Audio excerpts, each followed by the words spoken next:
नमस्कार, मैं डॉक्टर विनीत वानखेड़े आशीर्वाद clinic diabetes, thyroid and obesity care centre Nashik में कार्यरत हूँ।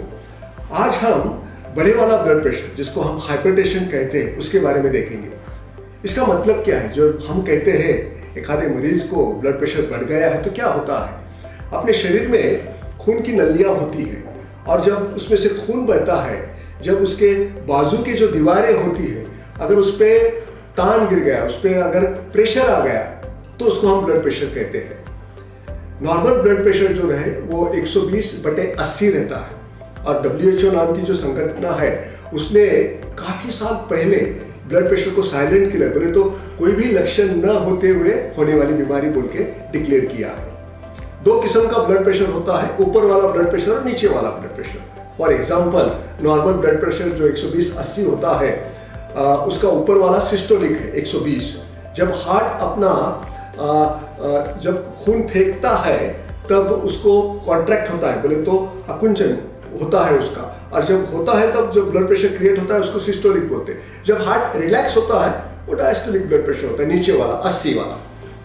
अगर देखा जाए तो जो ब्लड प्रेशर का जो प्रमाण है 33% लोगों में है। 17 साल के ऊपर जो लोग हैं भारत में देखा जाए तो 25% लोगों को 17 साल के ऊपर ब्लड प्रेशर है, और 70 साल की उम्र के ऊपर इसका प्रमाण और बढ़ता है 60%, बोले तो 60% प्रमाण हो सकता है 70 साल के ऊपर। और आश्चर्य की बात यह है कि 50% लोगों को उनको ब्लड प्रेशर है मालूम ही नहीं रहता, क्योंकि लक्षण ही नहीं रहते हैं, और मालूम भी होगा, इलाज भी शुरू किया तो 5 में से एक ही का ही ब्लड प्रेशर टारगेट लेवल में कंट्रोल रह सकता है। कितना रहना चाहिए ब्लड प्रेशर? अलग अलग संगठनाएं हैं जो इस पे रिसर्च करते हैं। JNC है, ESH है, AHA है, ISH है, WHO है। उनका कहना है कि 140/90 ठीक है, blood pressure normal blood pressure कहा जा सकता है 50 के ऊपर जो लोग हैं। लेकिन कुछ का कहना है कि 130/80, और आज हम जब प्रैक्टिस करते हैं तो 130/80 ब्लड प्रेशर नॉर्मल पकड़ते हैं।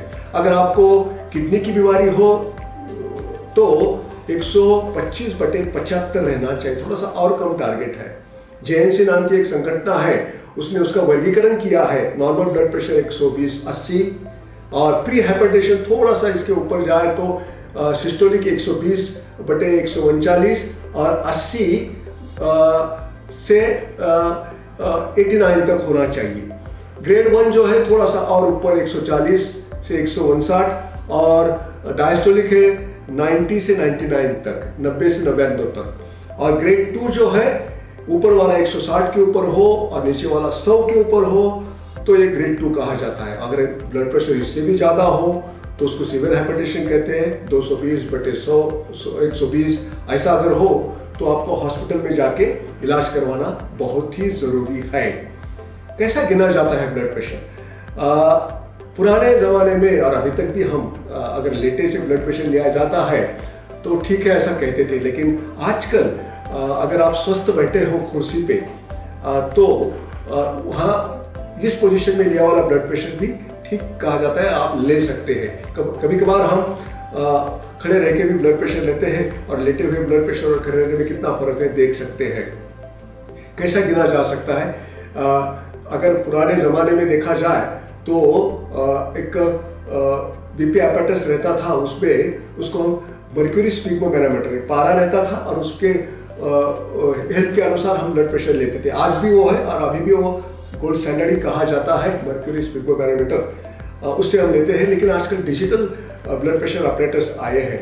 आप कफ लगा दो और मशीन को बटन दबा दो, मशीन ब्लड प्रेशर लेगी और आपको आंकड़े दिखेगी, तो बहुत ही ईजी हो गया है।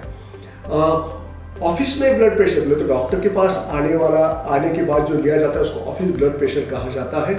घर में मॉनिटरिंग कर सकते हो, उसको होम मॉनिटरिंग किया जाता है कहते हैं। और एम्बुलेटरी ब्लड प्रेशर, चलते फिरते होने वाला ब्लड प्रेशर मॉनिटरिंग, बोले तो मशीन लगा देते हैं, कंप्यूटराइज उसका रिकॉर्ड हो जाता है, आधे घंटे में ब्लड प्रेशर लिया जाता है और उसका रिकॉर्ड हम देख सकते हैं। अगर ब्लड प्रेशर बहुत ही फ्लक्चुएटिंग है तो ये काफ़ी फायदेमंद होता है। इस तरह से हम ब्लड प्रेशर गिनते हैं। यहाँ ही हम रुकते हैं। धन्यवाद, नमस्कार।